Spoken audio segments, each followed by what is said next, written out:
Mohamed Benamou, bonjour. Bonjour. La Grande-Bretagne annonce que désormais, elle soutient le plan d'autonomie marocain pour le Sahara occidental. Quelle est votre réaction ? C'est une décision qui marque un tournant. Elle s'inscrit dans une dynamique où déjà 2 États membres permanents du Conseil de sécurité de l'ONU ont eu la même position, à savoir les États-Unis d'Amérique et la France, ce qui fait que 3 États membres sur 5 soutiennent le plan d'autonomie que le Maroc a proposé pour un règlement définitif du problème imposé au Maroc par son voisinage. Dans un communiqué, l'Algérie regrette ce soutien de la Grande-Bretagne au plan d'autonomie marocain, mais elle se console en précisant que la Grande-Bretagne ne reconnaît toujours pas la prétendue souveraineté du Maroc sur le Sahara et en ajoutant que la Grande-Bretagne continue d'inscrire son action dans le cadre des efforts de l'ONU. Alors de fait, est-ce que la Grande-Bretagne ne fait qu'un demi-geste vers le Maroc ? Bon, je comprends que l'Algérie subit plusieurs défaites diplomatiques et beaucoup de revers.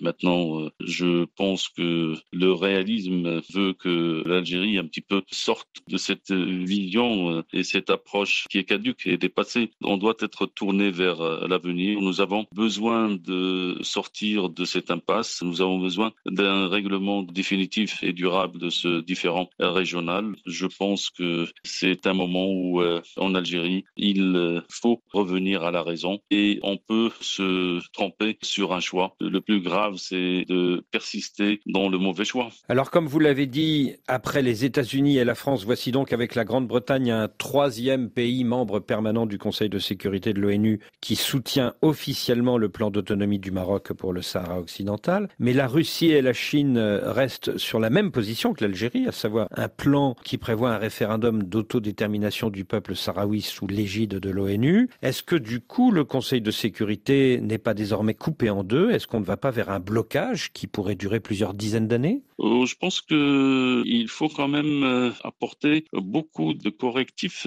à une analyse de la position de la Chine et de la Russie. Elles s'inscrivent aussi dans la même logique qui est celle de la recherche de la solution politique. Preuve est que toutes les décisions du Conseil de sécurité, et qui sont donc des décisions annuelles sur cette question, parlent de la solution politique. La Russie comme la Chine soutiennent ce choix. Je pense que la partie, si on peut donc la prendre comme une partie d'échec, se corse de plus en plus. L'Algérie peut-être, elle peut tenter encore de sauver sa mise pour ne pas se retrouver échec et mat. Et il est temps que l'Algérie jette l'éponge. Alors il y a 5 ans, en échange du soutien des États-Unis à son plan d'autonomie, le Maroc a établi des relations diplomatiques avec Israël dans le cadre des accords d'Abraham. Mais aujourd'hui que l'on dénombre 54 000 morts à Gaza du fait des bombardements israéliens, est-ce que le Maroc peut conserver de telles relations diplomatiques avec le gouvernement de Benyamin Netanyahou ? Je pense que la reconnaissance des États-Unis de la marocanité du Sahara n'était pas donc intimement donc liée à une reprise des relations avec Israël. Bon, c'est venu dans un contexte très large et effectivement donc le Maroc avait décidé de reprendre ses relations avec Israël dans le cadre donc des accords d'Abraham. Maintenant,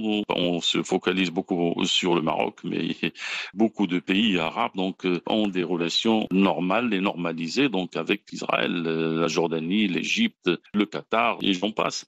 Maintenant, le Maroc, il a une position très claire. Le Maroc est un pays qui soutient toujours de la cause palestinienne, qui est considérée au Maroc comme une cause nationale, et elle l'est, mais en même temps, le Maroc a toujours joué aussi donc un rôle pour essayer de sortir de ce conflit qui lui aussi donc a trop duré. Donc la politique du gouvernement Netanyahou à Gaza, donc elle est inacceptable, inadmissible, et personne ne peut accepter cette punition collective et cette destruction massive, cette situation donc inhumaine dans laquelle se trouve Gaza aujourd'hui. Professeur Benamou, je vous remercie.